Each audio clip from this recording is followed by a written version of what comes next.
Hello my dear student, हम लोग CGL की एरर्स भी करते जा रहे हैं साथ में। और यहाँ मैंने कुछ एरर्स लिखी हुई हैं जो हमारे सीजीएल एग्जाम्स की ही हैं।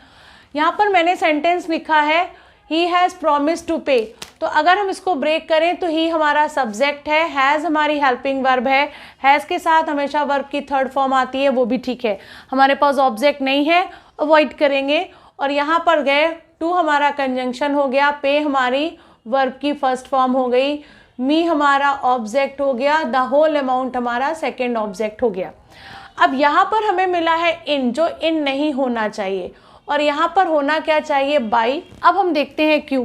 जब हम किसी भी व्यक्ति को भुगतान करते हैं पैसों के द्वारा, तो वहाँ पर जो प्रीपोजिशन होती है वो बाई का यूज़ करते हैं हम जब चेक का यूज़ करते हैं, क्योंकि चेक एक ज़रिया होता है किसी को भुगतान करने का।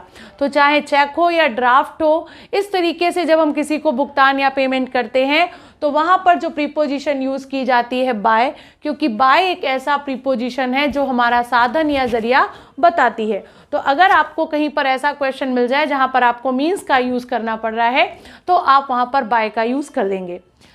दूसरा हमारा क्वेश्चन है वी सब्जेक्ट हो गया, मस्ट हैव हमारी हेल्पिंग हो गई वर्ब, सिंपैथी हमारी एज एडजेक्टिव हो गया, फॉर हमारी प्रीपोजिशन हो गई। अब यहाँ पर नीडी एंड द पुअर लिखा है और ये जुड़ा हुआ है एंड से। तो एंड एक ऐसा कंजंक्शन है जो ये कहता है कि मैं जिस चीज़ को जोड़ूंगा दोनों तरफ इक्विवेलेंट होना चाहिए। यानी जो एंड है वो जोड़ बताने वाला कंजंक्शन है। एंड अगर अपने एक तरफ वर्ब की फर्स्ट फॉर्म जोड़ता है तो वो जहाँ कहीं पर भी दूसरी फॉर्म को जोड़ रहा होगा वो फॉर्म वर्ब की फर्स्ट होगी।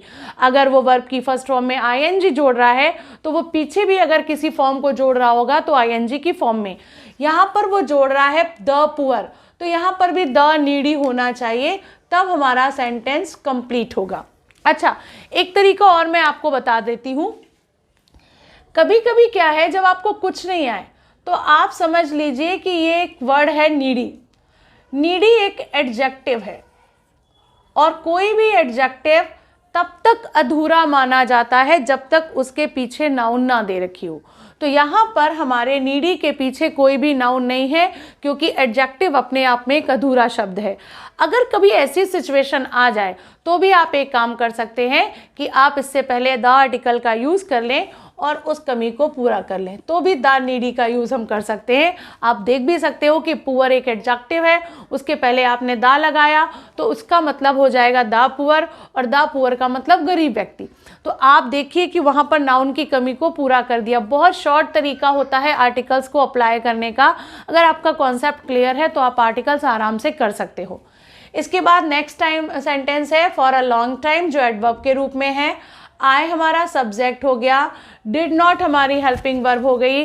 डिड नॉट अपने साथ हमेशा वर्ब की फर्स्ट फॉर्म लेती है, तो नो हमारे पास वर्ब की फर्स्ट फॉर्म हो गई।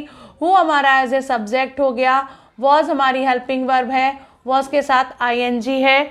अब यहाँ पर यूज़ किया जाता है बी साइड्स, जो कि गलत है, और हमें यहाँ पर यूज़ करना है बी साइड। तो यहाँ पर दो शब्द मैं लिख रही हूँ, एक है बिसाइड और दूसरा वर्ड है बिसाइड्स। तो बिसाइड को कहते हैं by the side, by the side, और बिसाइड्स कहलाता है इन एडिशन टू। तो जहाँ पर जुड़ने की बात होगी वो कहलाएगा बिसाइड, और जहाँ पर बगल में बात होगी वो कहलाएगा बी साइड। तो मुझे नहीं पता मेरे बगल में कौन था, तो यहाँ पर बिसाइड का यूज़ किया गया। इस तरीके से आप अगर एरर्स को करेंगे तो आपकी एरर्स कभी गलत नहीं होंगी।